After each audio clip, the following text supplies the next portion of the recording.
अगर 4 टीमें जिनको क्वालिफाई कराना आप उनको करा दो, हमें क्यों लेके आ रहे हो? नमस्कार, मैं ध्रुवकर प्रहरी की ओर से आप सबका स्वागत है एक ग्राउंड रिपोर्ट पे। और मेरे को लगा कि आपसे साझा करूं। एक बहुत बड़ा इवेंट हुआ ऊना में, जो स्पोर्ट्स के हिसाब से बहुत अहमियत रखता है। ऊना में 8 मार्च से लेकर 11 मार्च तक एक टूर्नामेंट हुआ, that was north zone inter university women's handball tournament. बड़े जोश से शुरू हुए इस टूर्नामेंट का एंड बहुत दुखद हुआ। अब आपने इसके कुछ वायरल रील्स भी देखे होंगे। हुआ ये कि जैसे ही टूर्नामेंट प्रोग्रेस करने लगा, कंट्रोवर्सीज होनी शुरू हो गई। और सबसे बड़ी बात ये कि finally the winner and runner ups बिना मैच खेले डिसाइड हुए। अब सोचो कि जो बच्चे पूरा साल मेहनत करते हैं, उनका जो रिज़ल्ट आप निकाल रहे हो वो विदाउट मैच के निकाल रहे हो। और यहाँ से सिलेक्ट हुए बच्चे एक्चुअली नेशनल लेवल पे जाएंगे। तो कहानी शुरू हुई इस पूरे टूर्नामेंट की 8th को, जब विवेक शर्मा जो हमारे एमएलए हैं कुटलैट से, उन्होंने इसका इनॉग्रेशन किया। बहुत सारी टीम्स इसमें आई, 3 कोर्ट्स बनाए गए। पर कंट्रोवर्सी शुरू हुई 10 तारीख को, जब क्वालिफायर्स आए। तो पहला जो इशू आया वो ये आया कि हमको बुलाया गया कि यहाँ पे देखो क्या हो रहा है, धांधलेबाजी हो रही है। तो हम गए तो 2 टीम्स ग्राउंड के बीच बैठी थी मैच के, और उन्होंने बहुत सीरियस एलिगेशंस लगाए। एक तो रेफरीज की इंटेंशन पे, पार्शलिटी पे, और कुछ मूलभूत चीज़ें भी उनके पास नहीं थी। जैसे कि इन्होंने 3 कोर्ट्स बनाए, 3 में से सिर्फ एक कोर्ट में पूरी सुविधाएं थी, स्कोर बोर्ड था और उसकी वीडियोग्राफी हो रही थी। बाकी 2 कोर्ट्स में ना स्कोरर थे ना उसकी वीडियोग्राफी हो रही थी। और इन टीमों ने जो एलिगेशन लगाए थे, जो ये प्रोटेस्ट कर रही थी, वो ये था कि जी ये पहले से प्री डिसाइडेड है कि कौन सी टीम्स को फाइनल पे पहुंचाना और क्वालिफाई करना है, तो यहाँ पे बड़ा कुछ हो रहा है। अब हमारी टीम ने इस सब को कैप्चर किया, वो आप इस स्टोरीज में देख सकते हैं। हालत इतनी बिगड़ी कि डीसी साहब को इंटरवीन करना पड़ा। डीसी साहब आए और मैचेस हुए, फिर 2 मैचेस हुए एंड 2 क्वालिफायर्स आए। 11 तारीख को यानी कि पिछले कल फाइनल होने थे, और वो 4 टीमों में से एक विनर डिक्लेयर होना था और एक runner up and second third position, so and so on. But unfortunately हम कल भी वहाँ पहुँचे तो कोई मैच नहीं हुआ। सुबह एक मैच हुआ, उसके अलावा जो 3 मैचेस और होने थे वो नहीं हुए।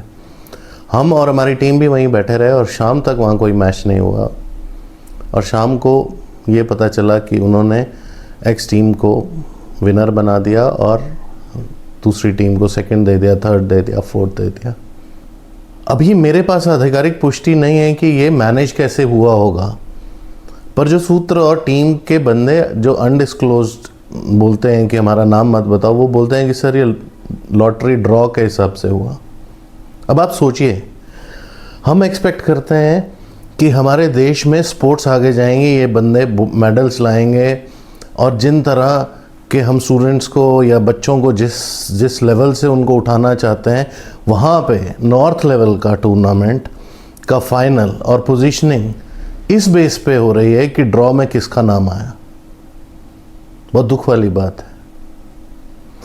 आपको एक डिटेल्ड रिपोर्ट जहाँ पे हम आपको बाइट्स दिखाएंगे। सर मैच चल रहा था, स्टार्टिंग से ही थोड़ी ऑफिशिएटिंग उनकी साइड हो रही थी और हम लोग कंपनसेट कर रहे थे, बिकॉज हमें लग रहा था कि हम मैच निकाल लेंगे। हम कर रहे थे, पूरा जोर लगा रहे थे। बीच में लीड हम चढ़ा रहे थे, उतार दे रहे थे, फिर चढ़ा रहे थे, उतार दे रहे थे। टाइम बहुत कम बचा था, तो उन्होंने क्या किया, हमारा कीपर अंदर खड़ा था, शी वॉज प्लेइंग वेल, तो उन्होंने क्या किया, कीपर ही बाहर निकाल दिया।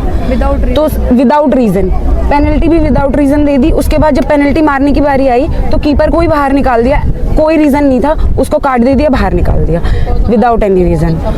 क्योंकि वो चढ़ के खेल रही थी, वो पूरी प्लेइंग कर रही थी बढ़िया, इसलिए उसको बाहर निकाल दिया। और उसके बाद हम लोग ने ये बोला कि हमारा प्लेयर आप अंदर डालोगे तभी हम खेलेंगे। स्टार्टिंग से सब कुछ चल रहा था, हमने सारा कुछ सहा। नहीं तो मैं क्या ये जान सकता हूँ कि ये इतना बुरा हाल था कि आपको मैच छोड़ के बीच में बैठना पड़ा? यस सर, बहुत स्टार्टिंग से चल रहा था, हम कंपनसेट कर रहे थे। हमारे गोल पे बिल्कुल लाइन दी जा रही थी हमें। जी हमारे गोल काउंट नहीं हुए, गोल काउंट नहीं हुए।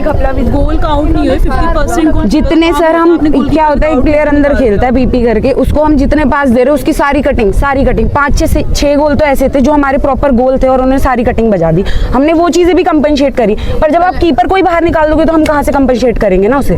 तो मैं इस गेम को उतना अच्छी तरह नहीं जानता, पर क्या ऐसा प्रोविजन होता है कि कीपर को बाहर निकाला जा सके? ऐसा प्रोविजन होता है पर रीजन के साथ, यहाँ पे विदाउट रीजन उन्होंने निकाल दिया। तो आप इन अ वे कहना चाह रहे हैं कि यहाँ पे जो मैच का कंडक्ट है, जो रेफरी जो प्ले कर रहे हैं वो ठीक नहीं हो रहा है, वन साइड। सर ये अभी फेस नहीं कर रहे हैं हम, पिछले ये सेम टीम के साथ हम पिछले साल भी खेले जी। हैं, सेम चीज हुई है, हमने कंपनसेट कर लिया, कोई बात नहीं सर। लेकिन हर साल हम यही थोड़ी सहते रहेंगे कि हम आए, अगर 4 टीमें जिनको क्वालिफाई कराना आप उनको करा दो, हमें क्यों लेके आ रहे हो? हमारे साथ बहुत पार्शलिटी हुई कि हमें चलने ही नहीं दे रहे थे। हमारी तो रनिंग पे रनिंग दे रहे थे, उनको कुछ नहीं दे रहे थे। उनके 6 स्टेप भी हो रहे थे, 7 स्टेप भी हो रहे थे, बट कुछ नहीं दे रहे थे। हम 7 मीटर पे खड़े, मतलब 6 मीटर पे खड़े रहते हैं, उससे आगे 7 मीटर पे भी खड़े हो तो भी उनकी पेनल्टी, और हम 6 के अंदर भी चल जाए तो भी हमारी पेनल्टी नहीं दे रहे थे। सीरियस प्रूफ है सर, प्रूफ है सर, आपके पास पढ़ाई है। Yes sir. आप बहुत सीरियस आरोप लगा रहे हो कि यहाँ पे स्कोरिंग में भी घपलेबाजी हुई है। तो इसमें जो आपकी एसोसिएशन, आपके यूनिवर्सिटी कोच, उन्होंने आगे कंप्लेंट नहीं करी क्या? करिए सर। आपके बोलने पे हमने चेंज नहीं कर दिया सर। फिर करा दो सर। फिर आप कैसे बोल रहे हो कि चेंज नहीं हो सकते? फिर वो तो आपने बोला ऐसा है ना, आप भी हम संजय सर, ये नहीं, संजय सर इतना नहीं आपने बोला तब हमने चेंज, मतलब ऐसे भाई तो रूल नहीं है ना। आप बोल रहे हो रूल नहीं है, तो युवा चेंज क्यों? आप ही अपने आपने क्यों चेंज किया? जब रूल नहीं है तो आप अपनी बात से मुकर रहे हो। अपनी बात से मुकर रहे हो सर। मुक कर नहीं रहे आप। सर, एक मिनट सर, आप लोगों की कह रहे थे दैट्स वाई भी, अदरवाइज तो नहीं है सारा चीजें ठीक हो जाए। 10 मिनट में ही मैच का पता लग जाएगा कि कैसी टीम है, कैसी टीम आ रही है। बताओ मैडम जी यूनिवर्सिटी हाँ, 4 साल से मेडल ले रही है, अभी दिल्ली यूनिवर्सिटी हम मैच छोड़ के गई। दिल्ली यूनिवर्सिटी पहले लीड कर रही थी, ऐसे मत बोलिए आप। लीड कर रही जब हो गया तो बराबर हो गया, तब छोड़ दिया खेला सर, ठीक है। लेकिन सर जो बंदे नहीं खेला ना, तो फिर जब बराबर तब लीड कर रही, दिल्ली लीड कर रही थी तब भी बैठ गई। गोल पोस्ट में गोल मारा है, खाली गोल पोस्ट में नहीं वो तो गोल मारा है। बैठ थी, उसके बाद पहले लीड कर रही थी दिल्ली। जब लीड नहीं करी, बराबर स्कोर था। नहीं, तो बराबर लीड कर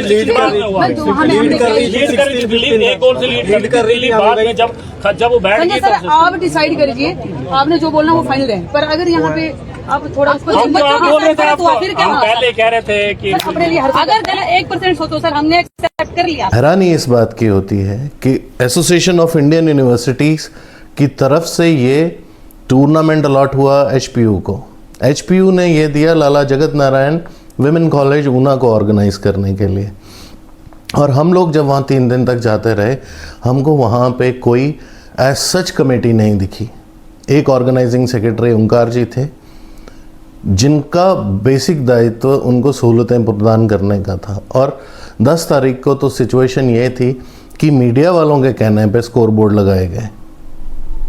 पर आप डिसिप्लिन के हालात देखिए कि पहले टीम्स ने प्रोटेस्ट किया कि ठीक रेफर नहीं हो रहे हैं, और उन्होंने सीधे गंभीर आरोप लगाए। और आपको ये बता दूं, कुछ यूनिवर्सिटी के कोचेज़ हमारे पास आए और उन्होंने बोला कि जी हमको पता है हमने हारना है, क्योंकि हमको पहले बता दिया गया है कि ये टीम्स ने जाना है। वो वेरीफाइबल है या नहीं, पर मैं आपसे साझा कर रहा हूँ।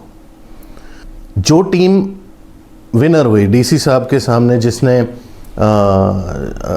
मैच जीता, उसके साथ बाकी टीमों ने खेलने से मना कर दिया। उसके बीच में एक स्थिति आई जब जितने रेफरीज हैं उन्होंने बोला कि हम रेफर नहीं करेंगे। And the worst part is, मतलब इन्होंने गेम को मजाक बना दिया। और नोबडी, मेरे को इसमें बोलने में कोई गुरेज नहीं है कि किसी को ना स्पोर्ट्स से मतलब था, ना किसी को उन बच्चों से, उन प्लेयर्स से मतलब था जो इतनी तैयारी के बाद इतने सपने लेके आते हैं कि हम इंटर यूनिवर्सिटी जा रहे हैं, हमको मौका मिलना चाहिए, हम नेशनल लेवल पे रिप्रेजेंट करेंगे, क्योंकि यहीं से हमारे भावी प्लेयर इकट्ठे होते हैं। एक बहुत दुखद एंड हुआ इस सब का। आप प्लीज़ हमारी रिपोर्ट देखिए, you will get it in details, और मैं चाहूँगा कि आप हमारे साथ अपने विचार साझा करिए, क्योंकि जब हम इसको इन्वेस्टिगेट कर रहे थे तो बहुत सारे पुराने प्लेयर्स ने हमको बताया कि सर ये तो बड़ी कॉमन प्रैक्टिस है कि ऐसे ही होता है, कोई पूछने वाला नहीं है। मेरी रिक्वेस्ट है एडमिनिस्ट्रेशन से, आप सब लोगों से, कि इन चीज़ों पे प्लीज़ ध्यान दीजिए। यहीं से हम बेसिस बनाते हैं अपने देश को गौरवान्वित करने का। प्लीज़ अपनी अपनी राय हमारे साथ साझा करिए।